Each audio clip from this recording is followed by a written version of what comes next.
Hey, what's going on guys, Selectorch here today, and today's video is going to be more or less a serious one. First things first, Deepwoken recently dropped an image of statistics of weapon win rates in Chime publics from last week, only including 300,000 arena matches between Power 15 to Power 20. With that being said, if you play Deepwoken competitively, you may see that some weapons are just ranked higher than normal, or some weapons are just outright ranked lower than they really should be. A big example of this is the Dragoon. The Dragoon as a weapon is honestly not the best and has never really been the best. Only recently, due to a bug, was it able to actually become viable, not because the weapon is good itself, but because the weapon had to rely on a bug to be good. And guess what? This weapon was nerfed. The next weapon I'm going to talk about is the Curved Blade of Winds. It being ranked the highest is honestly shocking me, especially when there's 100% more viable weapons to play as if you're a Gale build. A Forgotten Gladius with an enchant is almost better in a lot of cases. I don't think the average player base actually knows this, which is astonishing to me. Certain weapons are just made to pub stomp arena matches. The Curved is insanely good at doing this, due to how generally bad the average player actually is. Like, lack for better words, that's what it is. In my opinion, balancing weapons entirely based on win rate is just faulty as hell. Deepwoken in essence is a parry-based game. The skill of the combat revolves around such. It's mostly based off if you can react to an attack accordingly. So they should instead take the median of the 25% of the users by elo in arena matches and log the percent of failed parry for each weapon type in the game. Some of you wondering, oh, how are you going to do this? Well, this is pretty easy. At the start of a match, log each weapon type, who's using them, and see how many times a person failed parries against an M1 swing. If he plays the weak block animation, you log such stat. But yeah, from there, you would balance the game for the majority of the player, rather than the average progging player in Chime, who plays a specific build that forces him to have certain weapons, like the Scimitar, while mainly relying on attunement for damage output. There's another reason why Curved is so insanely good. It's not because of the weapon stats, it's mainly because they're playing Gale itself. It is insanely good at pub stopping in arena. Now, with all this being said, if Deepwoken doesn't have elo for Chime, then they are certified salesmen. That's just how it is, because this is essentially the perfect setup for them to add. Like, we still don't have elo in Chime, what the hell?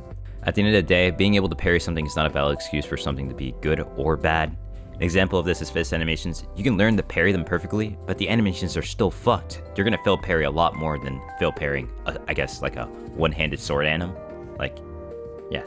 All in all, the balanced direction the game is being taken solely off statistics is insanely misleading.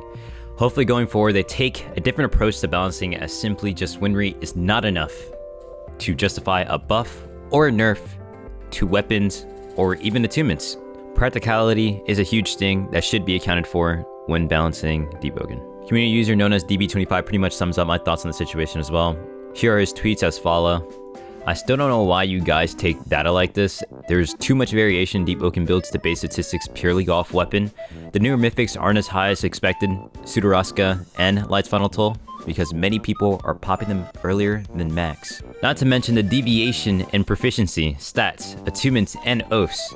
Not many other games has this level of possible synergies, and measuring what you're balancing purely off of weapon is just silly.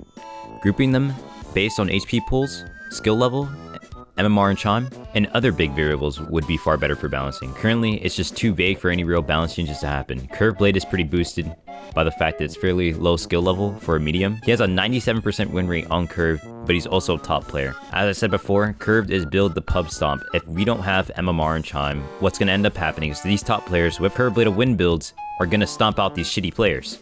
I could still win easily using other builds or weapons. It wasn't purely just because of my weapon. For example, I used to actually do Chime with weapons like Stiletto, Hero Blade of Wind, Base Sword, and still win over 90% of my matches. There is no separation of average, bad, and great.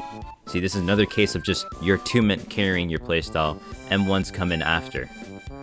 Players, again, I'm far above average, and probably, this might sound ego, but bear with me, one of the best, if not the best player in my region, and I just don't think this works. Okay, that's all by Roast Tricky. Now, if you guys don't know who DB is, you probably do know them if you're like hanging around Deep League kids. He's like really good in Oregon, California, West Coast. You probably may have seen him in Chime if you're West Coast. But yeah, he's a pretty good player. Like, this dude is not just talking out his ass. But yeah, that's pretty much all I wanted to go over in this video. If you guys enjoyed and you guys do want to see more videos like this where it's more in-depth, me talking about stuff that's happening within the community, be sure to like and subscribe and, you know, give it down a suggestion down below of what you want me to talk about, because I'm more than willing to do so, because I look at it all angles.